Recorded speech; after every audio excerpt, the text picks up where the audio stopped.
அனைவருக்கும் வணக்கம். இன்று நாம் என்ன பார்க்க போகிறோம் என்றால், தினமும் 10 என்ற வரிசையிலே 6ஆம் வகுப்பு தமிழ் 3ஆம் பருவம் இயல் 1 பார்க்க போகிறோம். புதிய புத்தகத்திலிருந்து. வாருங்கள் செல்லலாம். இன்றைய வினாக்களும் விடைகளும். தேசம் முடித்திய நூலாடை என கவிஞர் குறிப்பிடும் நூல். தேசம் முடித்திய நூலாடை என கவிஞர் குறிப்பிடும் நூல் எதுனா திருக்குறள். அடுத்த வினா, தாராபாரதியின் இயற்பெயர் என்ன? ராதாகிருஷ்ணன். தாரா ராதா அப்படின்னு மாற்றி அதெல்லாம் இல்லையா? அதான் தாராபாரதியின் இயற்பெயர்னா ராதாகிருஷ்ணன். அடுத்த வினா, கவிஞாயிறு என்னும் அடைமொழிக்குரியவர். கவிஞாயிறு என்னும் அடைமொழிக்குரியவர் யாரு? ராதாகிருஷ்ணன். கவிஞாயிறு என்றால் ராதாகிருஷ்ணன். அடுத்தது, எந்த இடத்தில் நடைபெற்ற போரில் முத்து வடுகநாதர் ஆங்கில படையுடன் போரிட்டு வீரமரணம் அடைந்தார்?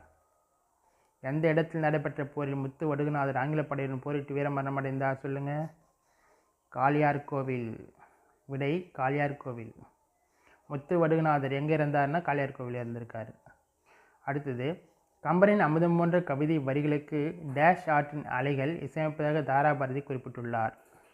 கம்பரின் அமுதம் போன்ற கவிதை வரிகளுக்கு டேஷ் ஆற்றின் அலைகள் இசையமைப்பதாக தாராபாரதி குறிப்பிட்டுள்ளார். என்னதுன்னா கங்கை.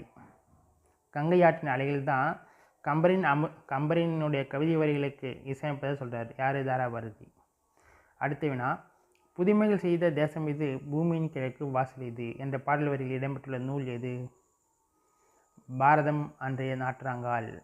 பாரதம் அன்றைய நாற்றாங்கால்.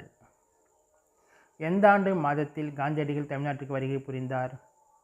எந்த ஆண்டு மாதத்தில் காந்தியடிகள் தமிழ்நாட்டுக்கு வருகை புரிந்தார்? 1919ஆம் ஆண்டு.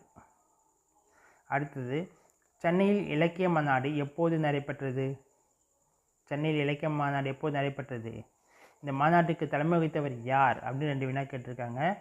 1937 காந்தியடிகள் தான் தலைமையேற்றிருக்கார். அடுத்த வினா, எழுத்துக்கள் தனித்து நின்றோ அல்லது தொடர்ந்து வந்தோ பொருள் தருமாயின் அவற்றை டேஷ் என்கிறோம். என்னென்னா சொல் அப்படின்னு சொல்கிறோம். அடுத்த வினா, டேஷ் என்னும் சொல்லுக்கு செயல் என்பது பொருள். செயலை குறிக்கும் சொல் டேஷ் எனப்படும். விடை என்னன்னா வினை சொல். வினை என்னும் சொல்லுக்கு செயல் என்பது பொருள். செயலை குறிக்கும் சொல் வினைச்சொல் எனப்படும். ஓகேவா? இந்த வீடியோ உங்களுக்கு பிடிச்சிருந்தால் லைக் பண்ணுங்கள், ஷேர் பண்ணுங்கள், சப்ஸ்கிரைப் பண்ணுங்கள். அப்போ தான் நாங்கள் போடுற வீடியோ உங்களுக்கு வரும். நன்றி.